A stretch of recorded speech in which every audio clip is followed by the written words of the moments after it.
Is Blueprints really that good? This is a question that's been rattling around in my mind during my playthrough of the game and subsequently after I've now completed it. There's been a lot of websites and media covering the game, suggesting it's possibly one of the best games of the year. There's been 5-star, 10 out of 10 reviews. I saw one website call it this year's Animal Well. And I take issue with that. And we'll get into why. But just up front, the footage that you're seeing will have gameplay of me drafting rooms. But I will not be talking major spoilers in this. So if you're worried about spoilers, don't worry. Except for I might be drafting rooms that you haven't found. But if you're playing the game, there's no spoilers. This is just a difficult topic. I do not think it's easy to talk about. I think that Blueprints really has some great aspects to it. But I also think that it's let down in a few quite crucial ways. And let's rewind for a second though, and let's lay out what Blueprints is, just so that we're all on the same page. Basically, you're a person who turns up to this manor house, you've inherited it, and you have to work out a puzzle to do with the rooms to basically reach the end of the manor house. And that's all you're given to begin with, and it's a roguelite game, so you're supposed to do many runs, and as you go through the house, you draft rooms. So, you start off in a hallway with 3 rooms. You can unlock, go any direction, you go through a door, and then, you are given a choice of 3 rooms to draft, quote unquote, for the next room that you're going into. But basically you choose what the next room template is. So is it a corridor and stuff, and it shows you like how many exits it has and what items might be in there. And as you progress towards the end of this house, it gets progressively harder, and then you can find items and secrets throughout the time that make your journey a little bit easier. And also along the way, you can learn more about lore, because obviously these rooms you're drafting are real rooms in the house. So you'll have bedrooms that belong to people, and you can piece together the backstory. You have a library where you can read up on the game's world. And all of that stuff is great, and I think it's really well done. And when you first start playing Blueprints, there's a lot of compelling lore that you find. It's really interesting to think, and you start piecing together who you might be. I mean, you know your name, right? But who you are actually in the context of this world, who this house belonged to, the backstory of your family, the kind of political situation, and in that way that it drip feeds and lets you work that out is really, really interesting. A lot of the frustrations that I found come in the kind of roguelite gameplay mechanic sense. So in a normal roguelite, you expect to keep doing runs over and over again, but you kind of also expect to level up in a way so that it makes it a little bit easier each time. That's not necessarily the case with the Blueprints, because you can do that. Like, if you find there is a way to kind of upgrade some of the room drafting templates and stuff so that some of the items you find are a little bit better, but it's not kind of that might happen 1 in every 10 runs or something. It's not a consistent thing. And likewise, the end of the house that you have to reach, the area is locked, and there are only 3 ways to open that area. And the ways that you can do it are very randomized, because obviously the rooms that you can draft are randomized, and some of them, like some of the rooms that you need to draft to be able to unlock the final area, and the things you need to do to unlock the final area, can only be done in certain places. And so there's kind of this trifecta of, you need to draft the right rooms in the right places, but also you have a number of steps that you can take. Each room that you go into takes one step, and you start off with like only so much energy before your run is over.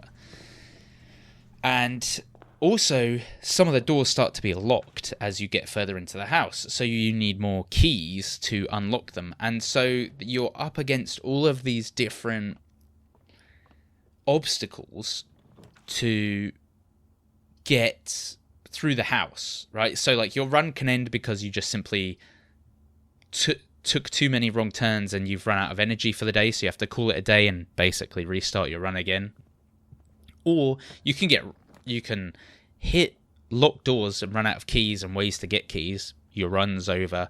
And even you can get right to the end where you need to go, and it is a Hail Mary to draft a room that has a door that opens to the area where you need to go.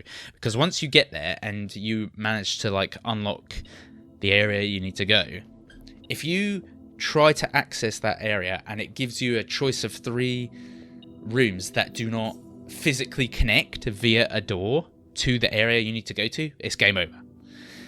So there's all of these obstacles in the way. And then there's a lot of dead-end rooms and a lot of this and that. And you can unlock shortcuts and you can unlock things that help you out. But the game doesn't tell you anything. You kind of have to learn a lot of things by yourself. And that, in a way, that is a really interesting concept when you first start playing the Blueprints. It is not interesting when you're kind of 10 hours in or whatever, and you're just like once you've worked out what you need to do, like half of the game is working out what you need to do to reach the end area. And once you've worked that out, you realize how much the game relies on RNG and just randomly, like, what, even if you have all the items, like I said, if you try to draft a room and it gives you 3 options that will not connect with the area you need to go to, it's over. And it feels extremely unfair. And you might say that roguelites are supposed to be unfair to a certain extent, but it's to the point where I think that in a game like this, once you've worked out what you should be doing, I think the game needs to give up the ghost and be like, okay, and, make it a way for it to not be so RNG, because at that point it becomes stale and almost boring. I kept coming back to the Blueprints initially because I was interested in the world and, what I was supposed to be doing and all of this, but, in the end it was because I just wanted to complete the game, because that had all worn off. And let me give you an example here. So this is a minor spoiler, but like if you're playing the Blueprints, it's not really going to be a spoiler, but there are certain rooms that have power in one way or another. Electricity, steam, whatever. Say you have I'll keep it kind of vague just in case, but say you have steam power coming from a room. You have to work out, you can transfer that steam power via certain rooms that have vents in the top, but they also have to be next to the room with the steam power. So it's like it gets so micro niche where you're gonna have to look things up in this game to really get the most out of it, because there's certain areas where you hit them and there's a secret, or you've worked out the secret, but you miss like a tiny thing where, you have to press a button, but the button is... There's an area, for example, where there's a statue, and this is not, a spoiler, because you won't know where until you actually find it, because there's a lot of statues in the game. But there's a room and an area with a statue in it, and I go in there and I know that I need to do something to unlock the next bit. There's like a closed door, and I'm like, okay, well, this is like a secret door. You can see it. It's not really secret. And there's got to be a way. And I'm looking around, and I'm like, I can't, which button do I press? There's nothing here. And so I look it up, and it's like, oh, you have to pull this certain part of a statue.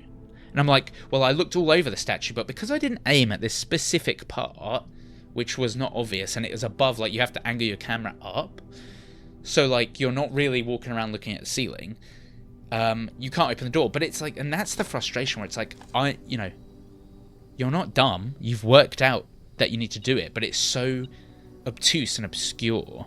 And there's just a lot of instances like that, like, to actually, I say complete the game, but that actually there's a lot to find once you've reached the end of the manor house.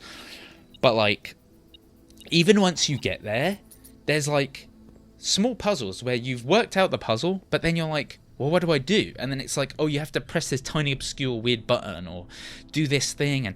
And the problem with that is, each time you kind of, if you work it out by yourself, you'll end up walking between rooms, and then your day will end. And so it's almost like you get rewarded for being smart enough to work the puzzle out, but, like, in doing so, it screws you over, and you have to start the run again, and all the room layouts are wiped. And for example, like, even when you reach the end part, there's, like, a bunch of walking to do, and it's still taking, like, the steps off of your meter. So you could possibly reach your literal end goal and step into the last area you need to, and then run out of energy and the day's over. And then all of that progress is wiped, and you just, like, scream to the heavens. And that, I mean, that is just such a downer for me, because, not because of the difficulty, but there's a point where difficulty becomes unfair. So, like, Dark Souls is difficult, but I would never say, you know what, it's unfair, because you know what the boss moves are doing once you've worked it out, and you kind of, there's no RNG. It's like, okay, I need to dodge here. Oh, I didn't dodge in time, I'm dead. This is like, takes the roguelite concept and just makes it too frustrating. Does that mean it's a terrible game? No. I really liked it, but I don't think it's the Blueprints' game of the year in any sense. It's a very good game, and you should go play it. It's on Game Pass, it's on PlayStation Plus. But I don't think it was that good. Especially, I reached the end last night, and the problem with the cutscene is that I'd found there's, like, an ending cutscene that kind of, quote unquote, reveals things. But it doesn't. I'd found out a lot of information by reading books on the way and stuff, and I just thought it was a bit meh. You know, you reach the end and the payoff was like, meh. Like, there's no real secrets here. This is a bit like, yeah. I mean, and it's good, right? You can keep playing after you've completed it, and it's a good game, and it's certainly better than average, But I would say that it's probably not. It doesn't live up to the hype. Again, it's a great game, and you, like, if you haven't played it, you should play it, or if you're playing it, you're probably enjoying it. But I just don't think it's Game of the Year material, and I don't,